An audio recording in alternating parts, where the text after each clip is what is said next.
these roots to take roots, these roots to flourish. So he makes a little more complicated argument, and towards the end of his life, he even changed his views on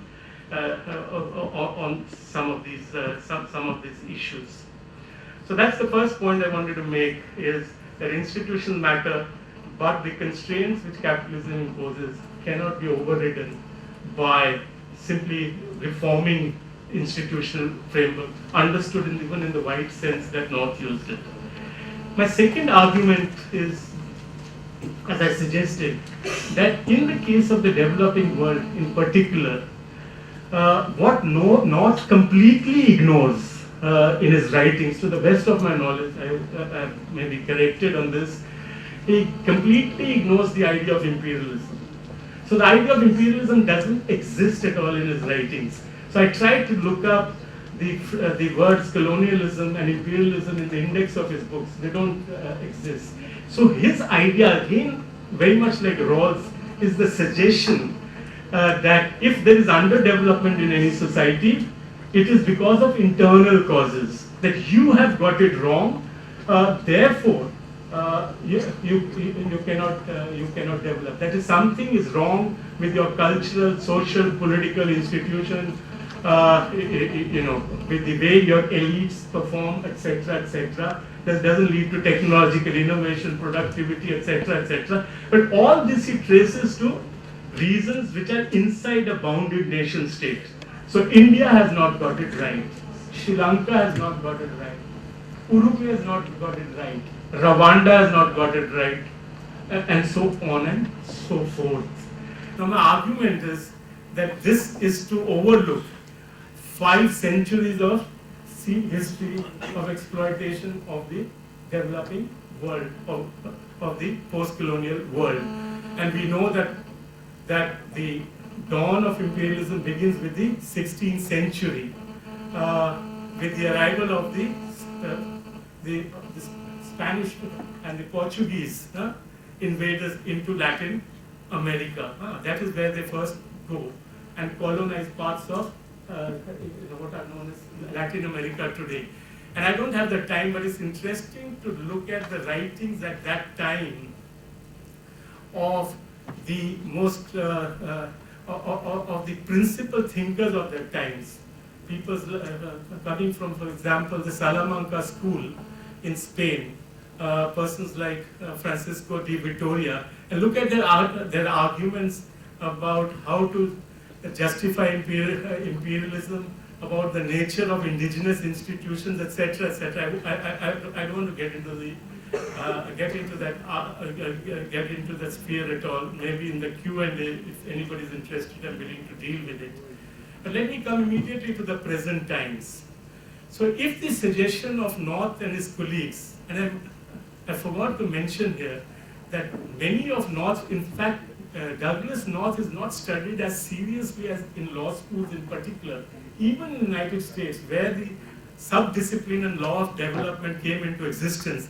It is partly because he perhaps mistakenly, because North himself distanced himself from this, was mistaken as being in some way a promoter of the Washington Consensus, of neoliberal economics.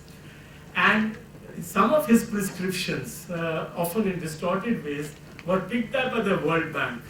And since the 90s, the World Bank has been trying to promote what we call institutional development in the third world. And several reports have come out on this.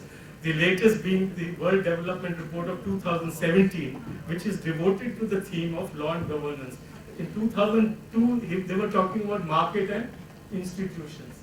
So the World Bank has tried to use North's idea so much so that data shows that they spend much, the World Bank spends much more money on institutions, including human resource development, than even infrastructure loans.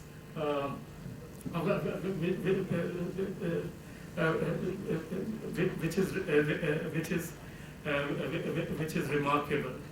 But to return to this idea that North ignores completely the phenomena of imperialism, of colonial exploitation, of continued neocolonial exploitation of the poor world. Now, what does this translate into? What does this imperialist exploitation look like today? Now, if you see the central the essence of neo-imperial exploitation of the poor world today, that can be summed up in the idea of the loss of policy space so far as developing countries are concerned. That is, there are a whole spate of international law and institutions to which developing countries have had to surrender their economic sovereignty to. Whether this is the World Trade Organization, whether it's the financial institutions, we have lost policy space to these institutions. And the loss of policy space means that developing countries, because they are party to a whole range of agreements, treaties, and they're parties to institutions, cannot do today in terms of introducing policy measures what the developed world could do yesterday. And I'll give you 2 or 3 examples of this. Or, in the alternative, through a spate of agreements, the developing countries cannot even rely on their own learning in order to change the policies that have proved to be counterproductive.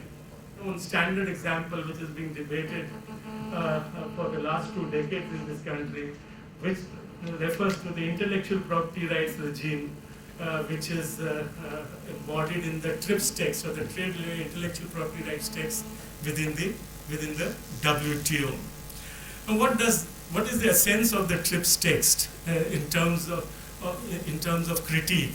The essence is that the TRIPS text forces countries at completely different stages of development to have the same common minimum standards for the protection of intellectual property rights.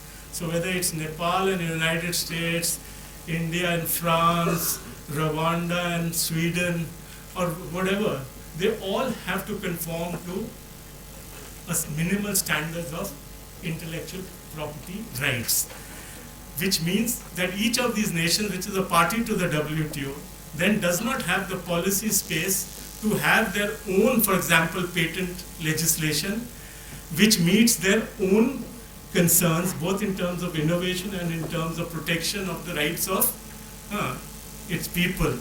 It cannot have, because it has to meet its obligations. Under the TRIPS text. Now, North would argue that it's very important to maintain this contractual arrangement, which is what the treaty is, where India is a party to the WTO, and he would also suggest that these intellectual property rights need to be efficiently enforced by our own courts. But what he overlooks is the fact that these contractual arrangements, these property rights, have been defined by the advanced capitalist countries with little consideration in it for the poor nations or the developing nations. So getting institutions right here in terms of property rights and contractual arrangements would actually be more counterproductive than encouraging development. Another example can be from the sphere of international investment law, and I know Jaiveer is going to deal with this. If you look at the range of laws which India is a party to in terms of governing our foreign investment policy, it is mind-boggling. Let me give you name a few of these so that you get a sense of the loss of policy space this means. Since 1991, till 1991, India had not signed a single bilateral investment protection treaty. But between 1991 and the next half decades, we signed almost 80 bilateral investment protection treaties, beginning with the inauguration of the liberalization program. Besides these 80 bilateral investment protection treaties, we are also party to what is known as the MIGA. I don't know how many of you have heard of the MIGA. That is the Agreement on Multilateral Investment Guarantee Agency, which is a classic example of trying to address transaction costs. India became a party to this. Again, this is very little known. India became a party to this agreement in 1989. And what the MIGA does is that it insures foreign investment against what it calls non-commercial risks, which includes expropriation, which includes prevention of the transmission of repatriation of properties, which includes internal stability, etc. And India is a party to this.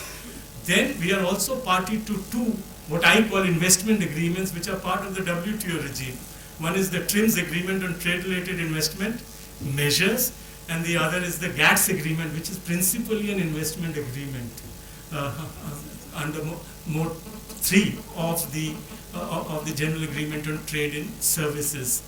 So these two agreements, the Agreement on Trade-related Investment Measures as well as GATS, again constrains us against certain investment policies. For example, what does TRIMS do? TRIMS essentially prohibits what are known as performance requirements. Now the West always had performance requirements, but in the post-World War era, the World Bank decided that the developing world should not institute performance requirements. And performance requirements include insisting on local content requirements, insisting on balancing import expenditure with exports of commodities. These are not permitted under the TRIMS, under the TRIMS text. Besides these agreements, we have signed a range of free trade agreements,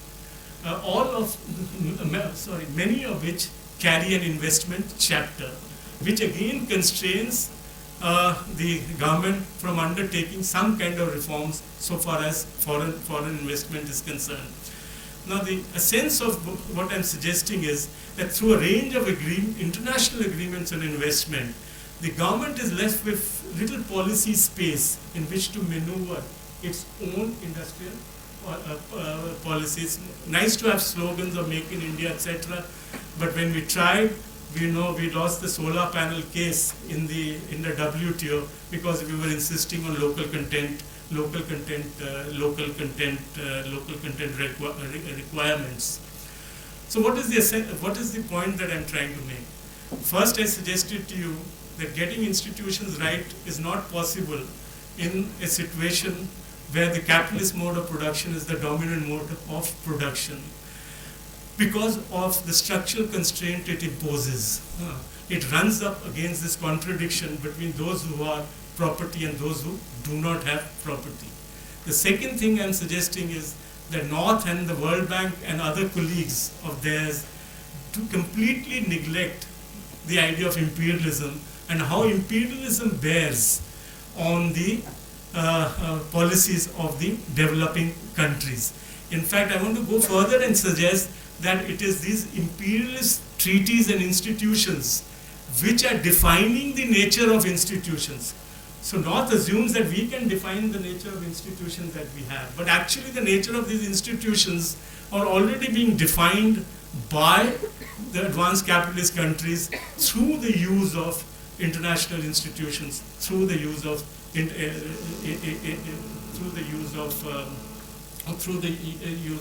international legal arrangement or international treaties.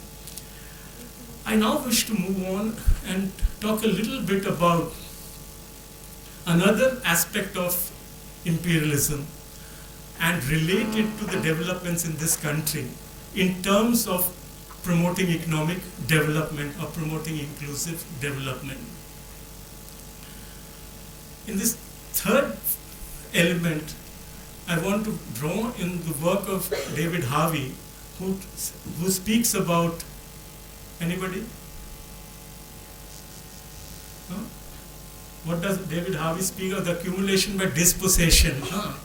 And he says that, among other things, we have entered a new phase of imperialism in which the exploitation, so there are several features. One is the exploitation of the natural resources sector. So his suggestion is actually the nature of imperial exploitation today reminds you of colonial exploitation. So colonial exploitation was all about natural resources. We thought that era had gone. Actually, we are back in that phase once again, where natural resources are the basis of the expansion of capital. And of course, he also talks about the privatization of the public sector and its sale to private actors, and so on.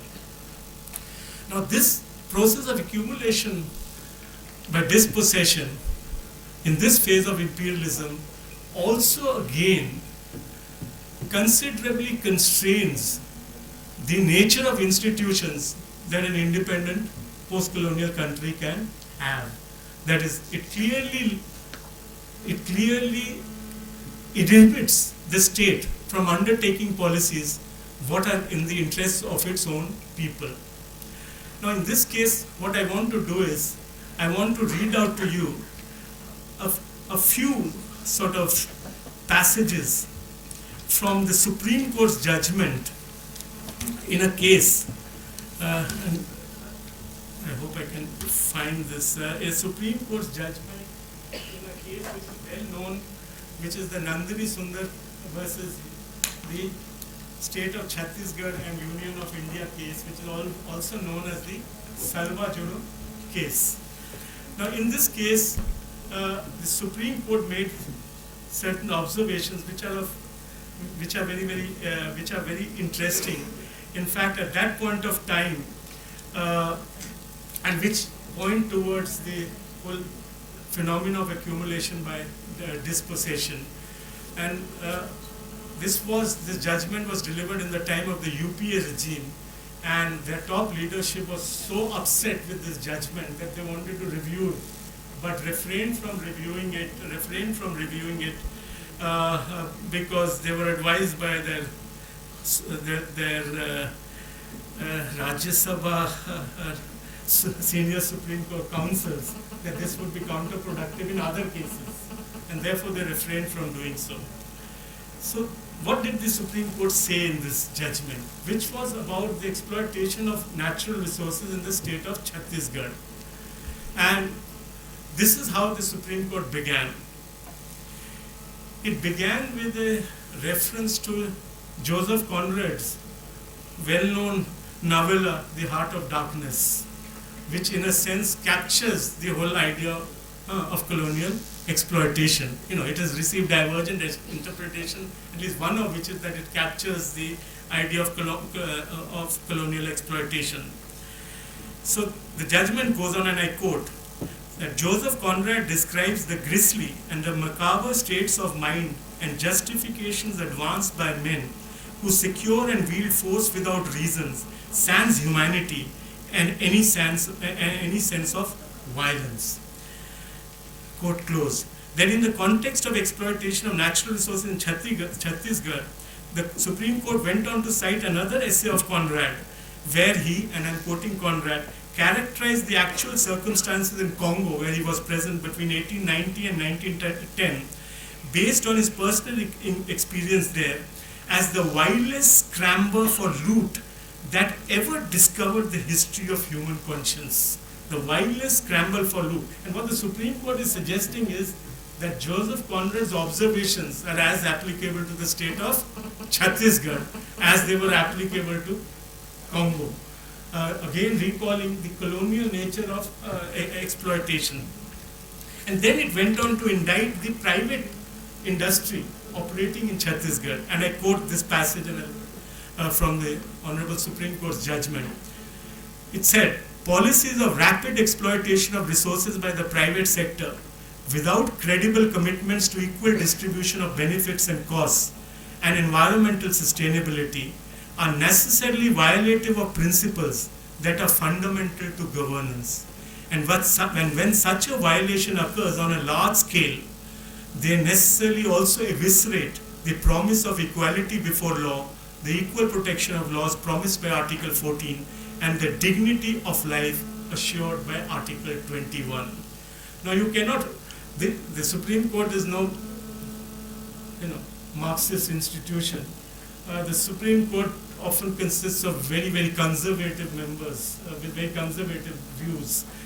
But if the Honorable Supreme Court was compelled to reach this because that is what the study of the materials that was presented to them, revealed. And the argument was that the regime was created either for domestic capitalists or for foreign investors. And it is these investors which were benefiting from the exploitation of natural resources in Chhattisgarh and rest of the country, as against the people of this country for whom even human dignity was no longer respected. And this was partly happening again because of the foreign investment regime, that some of which we have involuntarily we accepted, and some which we are voluntarily, some which we are voluntarily party to. So the point that I'm making here is that because of the impact of capitalism, working of capitalism, because of the impact of the working of imperialism, it is not easy for a post-colonial nation. It doesn't have sufficient space in order to get institutions right, to get those economic and legal institutions and political institutions right. Because the state itself, firstly, is devoid of certain sovereign powers because of these arrangements, and the second is the state is on the side of a certain section as against another sections. So simply saying that you can get institutions right and the World Bank exporting certain law and development models or certain ways of getting economic institutions right is not going to yield the kind of results that we imagine that they are going to yield. So then what do we do? What do we do? What is the way ahead? In some ways it's very simple. No capitalism, no imperialism, and we would have utopia. But that we know is not going to happen, and when it happened, the outcomes were not very pleasing. So how do we move forward? How do we try and organize a society, organize our institutions in a way that we can respect the human dignity of the dignity of all Indian citizens? Now, I think there are a range of policy measures, theoretical moves that have been already suggested by scholars who are much more informed than I am. But I do feel that if what I have said, has any validity, then it does suggest a research agenda to us as to how to push forward. The first sort of issue here is how do we recover, and moving from the last point forward, how do we recover the policy space that we have lost to institutions? How can we ensure, for example, we can have the intellectual property rights law that we need? How can we ensure that we have the foreign investment laws that we need? How can we insist that we are not pressurized to lower our tariff barriers, and so on and so forth? And here we'll have to come out with more pragmatic interventions. That is, it is difficult for any country today to walk out of these institutions. So India can't say, I'm walking out of WTO, we are walking out of the World Bank, we are walking out of this. But two things we can do. First, we should not at least join any more such institutions. Fortunately for us, one of which has been shot down by Donald Trump, which was the TPP. If you look at the Transnational Pacific Partnership Agreement, which we were not negotiating partners, but it was understood that once it comes into existence, India would become a party to it. It is a terrible sort of agreement, about 450 pages long, longer than the WTO set of agreements. And so far as investment intellectual property rights regime is concerned, are deeply problematic. Second, we shouldn't become party to the RCEP that we are now negotiating with, negotiations of that which are led by the Chinese. China is leading the negotiations along with a dozen other countries on the Regional Comprehensive Economic Partnership Agreement. And we are negotiating that. At the present time, we are resisting, especially resisting reducing further tariff barriers. We are also resisting partly the intellectual property rights regime that are concerned in, that are incorporated in RCEP. So the first thing is to not become parties to any more of these agreements. Second is you require pragmatic interventions in the existing arrangements in order to recover your policy space. Now, pragmatic interventions can assume many forms. Some forms are like civil society interventions. For example, in the TRIPS case, you remember 1 million signatures taken by Médecins Sans Frontières or Doctors Without Borders led to the adoption of the Ministerial Declaration on Right to Health and the TRIPS text. That didn't just happen. It took a lot of mobilization, etc. Of course, there have been pushbacks by the developed countries, but that effort should continue. That is, try and recover policy space through interpretative efforts, through other pragmatic interventions which allow India to have the policy space in order to protect the rights of its people, in particular the right to health. A second kind of research agenda relates to the nature of property rights itself. Now here again, lawyers, although they have been able to make some distinctions in the kind of property rights that exist in society, have not really pursued this matter further.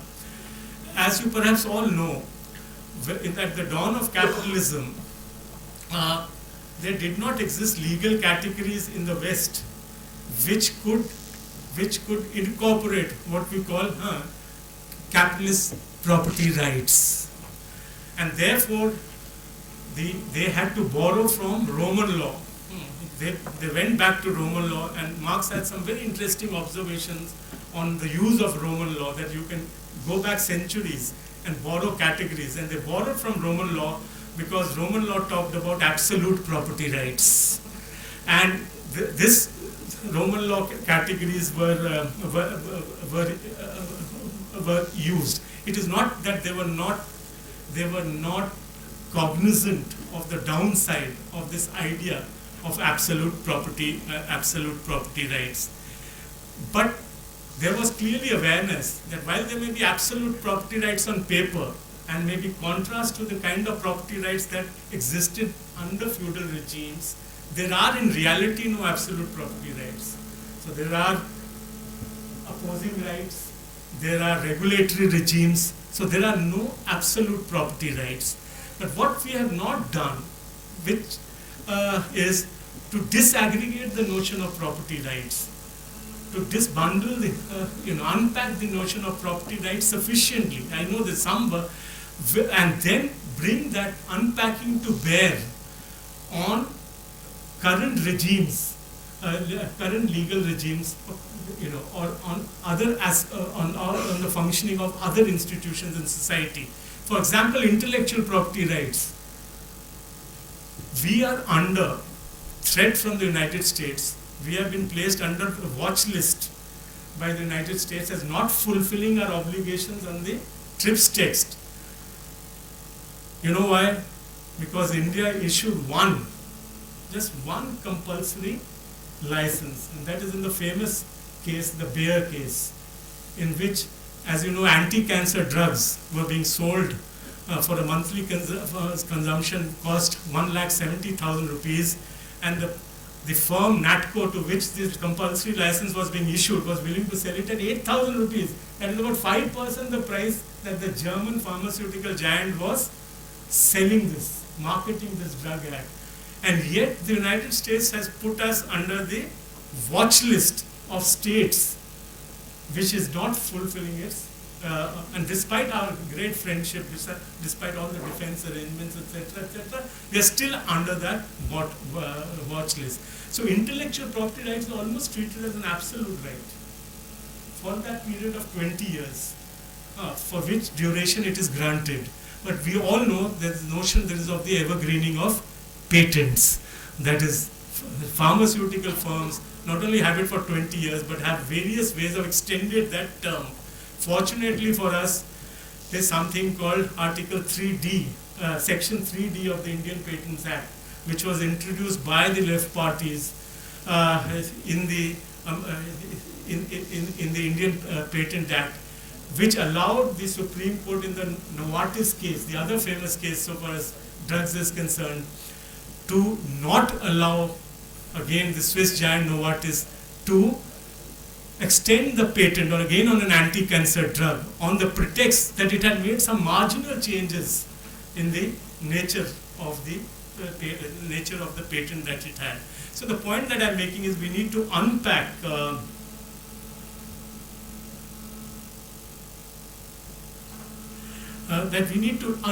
nature of property rights. Again, there's some work which has been done by political scientists. Elinor Ostrom, who won a Nobel Prize for this, has tried to think about the nature of property rights and how to unpack them, and to find and to suggest which kind of property rights, which bundle of rights is suitable to what kind of social relations. And I think that kind of a research agenda that we need to sort of be pushing. A third thing we need to do is to bring back to the public sector, and this is for all the developing countries, essential services which have been privatized. And I don't know how many of you know, a recent publication tells us that this has really, it's very interesting that it is that this movement to re-municipalize, it is called, essential services, has come from the West.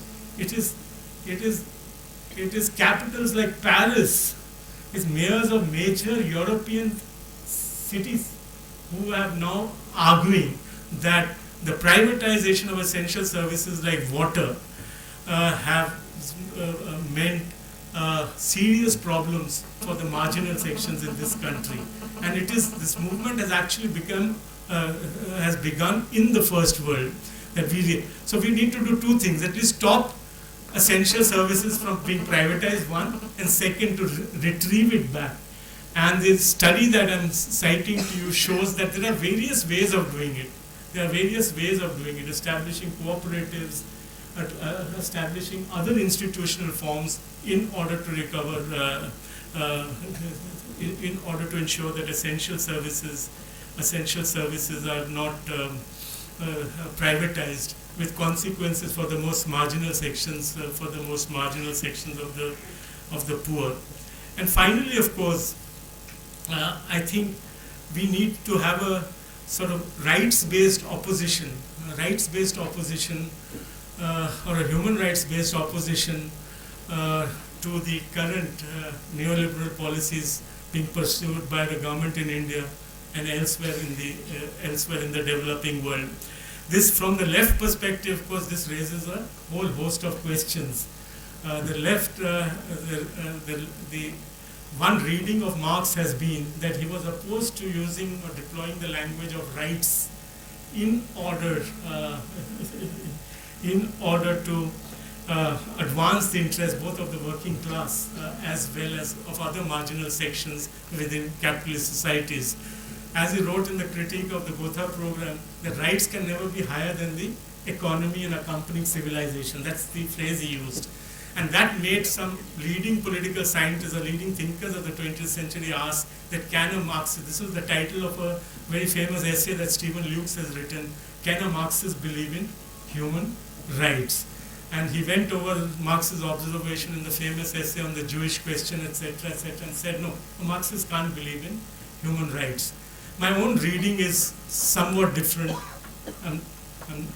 I'm not a figure of the eminence of Stephen Lukes, but my own reading of Marx is that Marx was not hostile to bourgeois rights or to using the vocabulary of rights to advance the interests of the working class. And any reading of those chapters in Capital which talk about the struggle of the working class for an 8-hour day would stand to validate what I'm suggesting. But this is a complex argument based on divergent readings of Marx.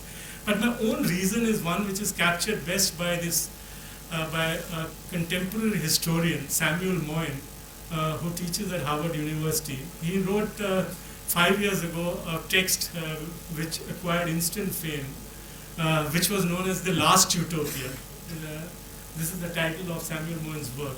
And his argument was, why is everybody, and so this is the pragmatic argument. So he asked this question, why is everybody talking about human rights? So if you look at all the civil society organized in the country, nobody talks about class struggle. Nobody talks about classes. Everybody talks about human rights.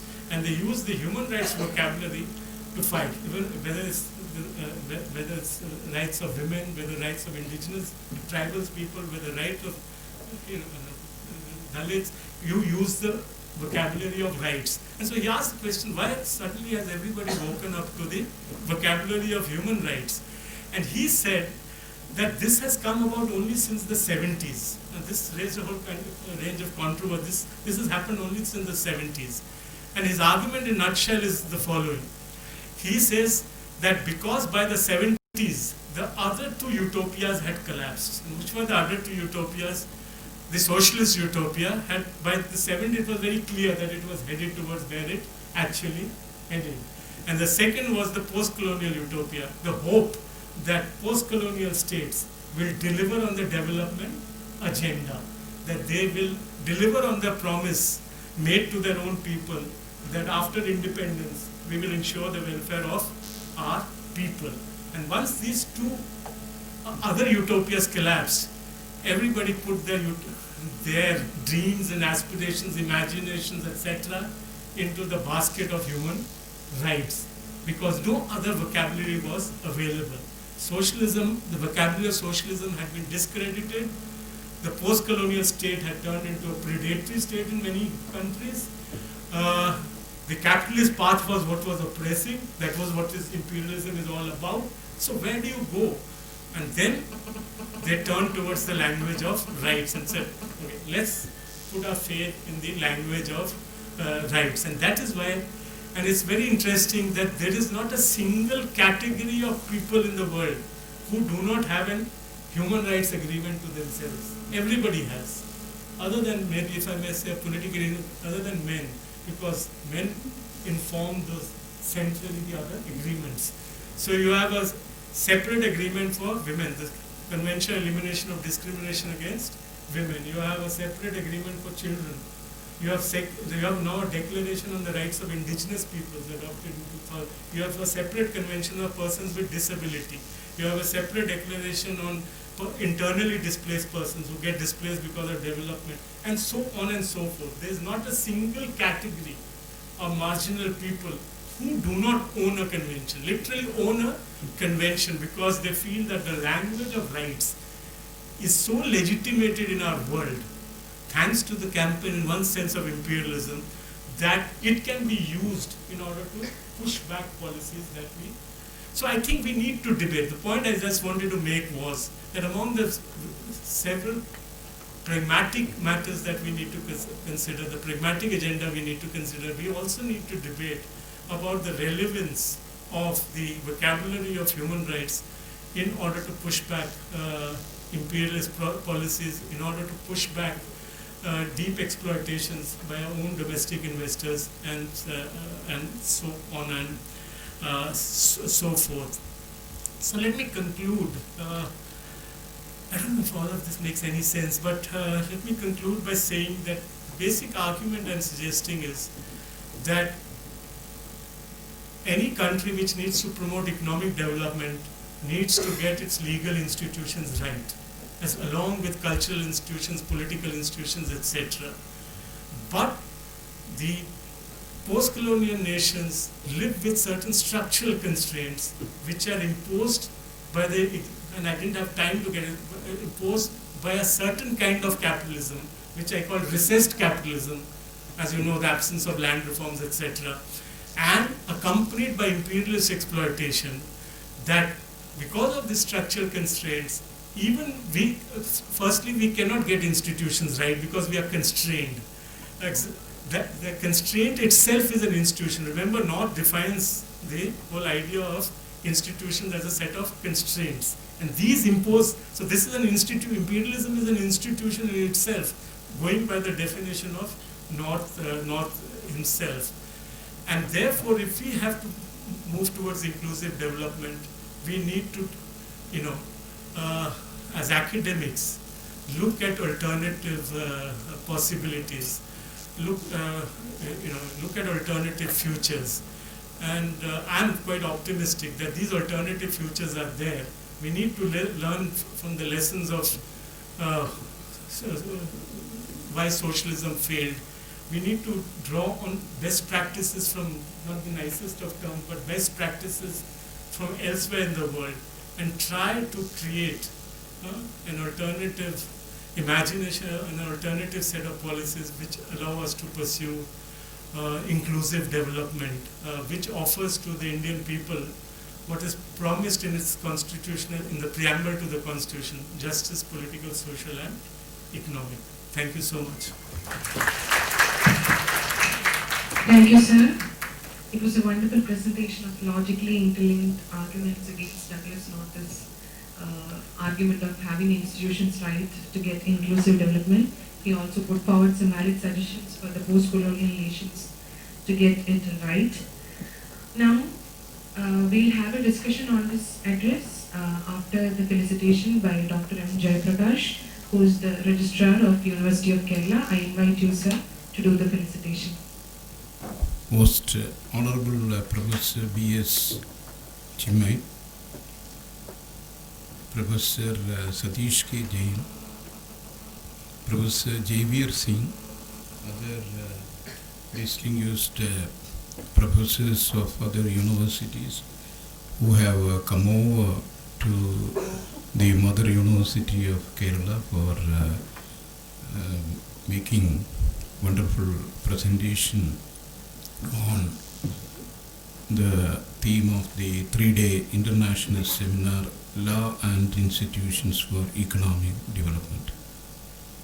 Distinguished teachers, faculty members of the University of Kerala and other institutions of Kerala, dear research scholars and dear students. Actually, the keynote address should have been followed by a very fruitful interaction. But being the registrar of the university, I have some very urgent preoccupations to attend with. Therefore, I am sorry, very sorry for the interruption between the interaction of the scholars with an eminent professor. I will not take much of your time. I will, as a matter of courtesy, I will mention only 1 or 2 points here. We know that for the last 18 months, the Indore University Center for Alternative Economies has been constantly organizing many intellectual exercises to probe the path of alternatives for the dominant mainstream economic path ushered in by the neoclassical economists. I need not enlighten you upon the fact that the practice of neoclassical economics for the last 3 decades or so resulted in a very high voltage economic growth, but it has also resulted in wide inequality among different sections of the people across the board, as brilliantly documented by scholars like Thomas Piketty and others. Other calamities of the practice of neoclassical theory have also been well documented in the literature of the development economics. So in this context, I think that the Inter-University Center for Alternative Economics assume much significance. it is said that they are seeking alternative economies which is built under the foundation of humanism. Professor Pandit Jawaharlal Nehru said that a university stands for humanism, and therefore a university center for alternative economies built under the foundation of humanism is in the right, it is in the fitness of things, and I must congratulate the center organizers, especially Professor Salim, Professor Siddiq, Anida, Manchu, S. Nair, and all other colleagues of the department for organizing such a very brilliant seminar on law and development, a multidisciplinary seminar.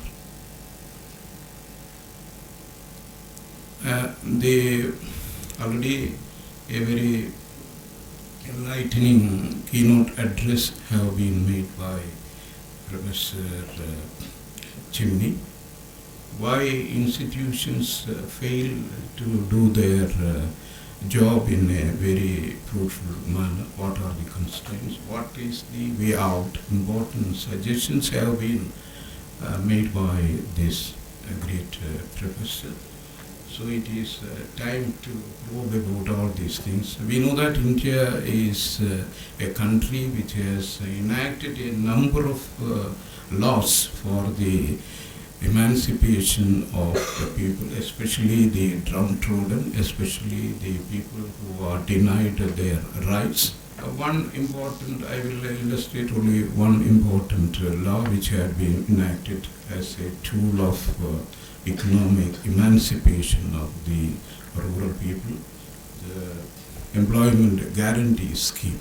It was a scheme which is perhaps described as the most effective of all the poverty alleviation schemes enacted in India for the last 60 years or so. But even in a very progressive state like Kerala, the law cannot be enacted in its letter and spirit. Even the poor labor workers who have done their job, they are not getting their rightful wages for months. For 6 months, 7 months, they are denied with the wages which is guaranteed by a wonderful law. So mere enactment of laws will not result in the required results. That why this is happening, that had been clearly examined, clearly deliberated by Professor Chimney. So with these few words, being an alumni of the Department of Economics for the MPhil program and the PhD program, I am very glad to have an association for giving me the opportunity to be part of this intellectual exercise. And another thing, the seminar has begun with a very auspicious news of the birth of a baby, fathered by one of our young, brilliant faculty members. And there is nothing like more beautiful like a newborn child, and so the beginning note is very auspicious, and I am sure that it will go on. And Professor Salim was very particular to note about the economic aspects of organizing this. He is an economics professor. Per capita investment of 3,000 rupees upon a delegate, and activity of this investment is his concern, and I join with him, and I wish that this exercise would be very productive in delivering the results required. With these few words, I once again wish all the best for everybody attending this session. Thank you. Thank you, sir. Now we'll have a brief discussion on the keynote address. All of you can shoot your questions, but I request all of you to be brief and make the question to the point. Yeah, sure. I'm Vijay Sri, an alumna of the department. Actually, I have a question regarding the concept of pragmatic interventions which you discussed. When it is regarding an international law or signing an international agreement, the policymakers can shut their eyes and say, no, I'm not going to sign this. But what happens to the cases where this contradiction is within the state? That is, if there is a development endeavor, should we follow that or should we not? If the policy space is constrained like that, how can we materialize this pragmatic intervention there? Like if there is a conflict of interest between whether we should go for the development, that would be good for the economy in numerical terms, but if we not go, then it can be good for the economy in development terms. I have a couple of questions actually. Firstly, you were mentioning that, in the classical Marxist sense, we have this concept of the dual sense of freedom. That is, the worker should be free from feudal structures as well as the worker should be free to sell his labor power. That is freedom of the laborer. So, particularly in the neoliberal period, this is actually undergoing a transformation. Even if we are looking at cooperatives, the concept of economic democracy, David Ellerman, for example, talks about employee stock ownership plans, where every employee in a particular corporation is in essence an owner of the corporation, giving shares to each worker, each employee. So the traditional dichotomy between the capitalist and the worker starts to break down in this context. I want to know your opinion about that. Another thing is that I have a couple of questions. Okay, right. So, you were stressing a lot on imperialism. Of course, it is very relevant, but even in a non-imperialist stance, like if you are looking at the framing of the Constitution, I'm talking with reference to the US Constitution particularly. It was designed in order to protect the interests of the property, the property owners, for example. And in that sense, it's not really, imperialism is relevant, but then always the Constitution itself was framed in order to protect the rights of those who hold property. And of course, the indigenous people, that's a whole different issue. And you were talking about Harvey's accumulation by dispossession. The other day I was reading a paper by Michael Levin of Johns Hopkins University. He was talking about why the accumulation by dispossession really breaks down, particularly in the case of India. He was saying that it's not really, it's not really a new development within neoliberal economy, but it's really a regime of dispossession. Even under the dirigist framework that we had till say the 1980s, you had dispossession of the peasantry for public sector expansion. And of course, even if you look at Nehru, he was talking about the construction of dams. We know how the displacement and the rehabilitation issues are completely ineffective with relation to the construction of dams. So I want you to a little bit clarification on that topic. Thirdly, yes, you were talking about remunicipalization that is happening in the West. Of course, in Germany and all, they are going to publicize the privatized public.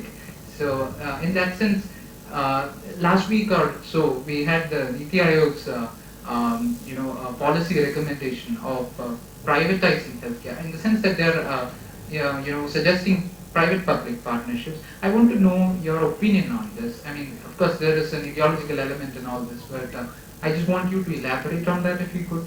And are like public-private partnerships really a solution to this, addressing the inadequacies of the public sector? Fourthly, I would just, this is the last question. So you were saying that we need to really,